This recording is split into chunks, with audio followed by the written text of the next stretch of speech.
Welcome to another episode of Ship War, my review of Warm Bodies. Shipper War. When ship happens, I'm there.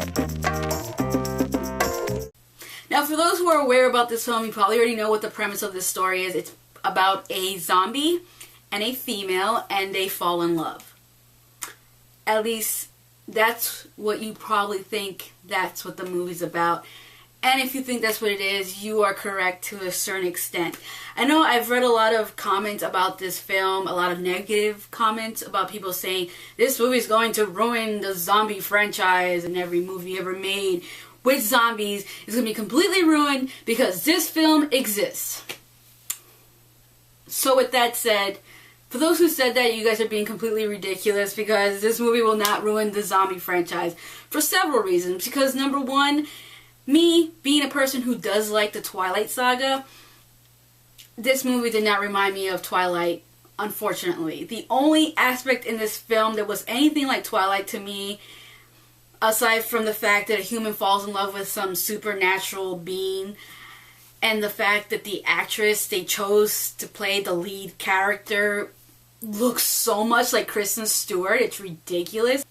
Aside from those two factors, this movie isn't like Twilight at all, because it doesn't take itself seriously. It's pretty much what I would want to say. It's more like Zombieland, that it takes the zombie genre and makes it into a big joke.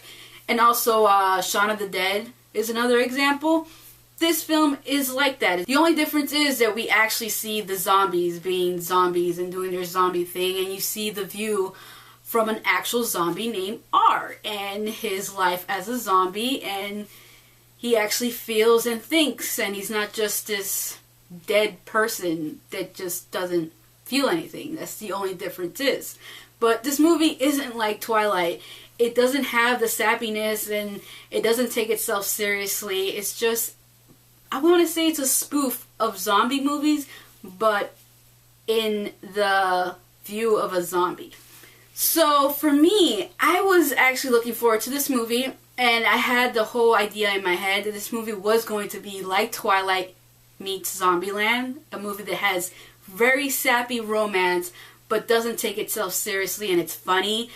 And I was disappointed with the film in that aspect, because it was more Zombieland, wasn't sappy. I felt the romance really was one of the low points in the film, while everything else was entertaining. I found the humor in the movie to be very funny.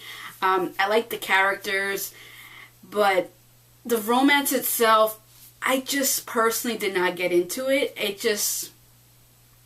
The build-up was kind of boring, to be completely honest. There were some funny scenes that happened between the two characters, between R and the chick that looks like Kristen Stewart. I can't remember the character's name or the actress' name. But there's this interaction between them that's pretty hilarious, especially when it comes to R. That's pretty hilarious. But outside from that, I really didn't care for the build-up. I was disappointed in that aspect. The romance in the movie is not one of the highlights of the film.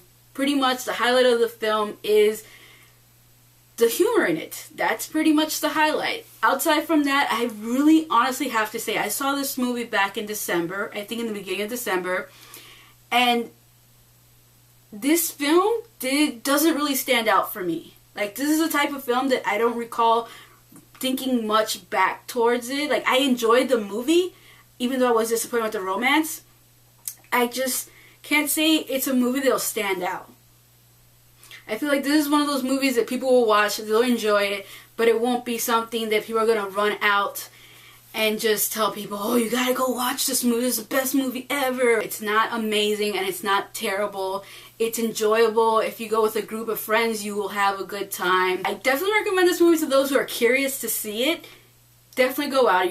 You'll probably most likely end up enjoying it. But it's again, I don't feel like it's one of those movies that's going to stand out overall throughout the whole year. I feel like when people think back to it, they're going to vaguely remember it, because I vaguely remember it myself, and I just saw it a month ago.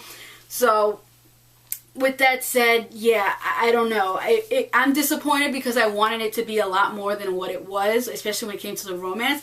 And also, the way the movie ended, this is not going to be a series. This is not going to be a series of movies. This is going to be a standalone film. There's not going to be a sequel to it, unfortunately, because I don't see how they can continue on the story, because the way it ended, it's pretty final, and that's it. It's just a standalone film, and there's not going to be a sequel to it.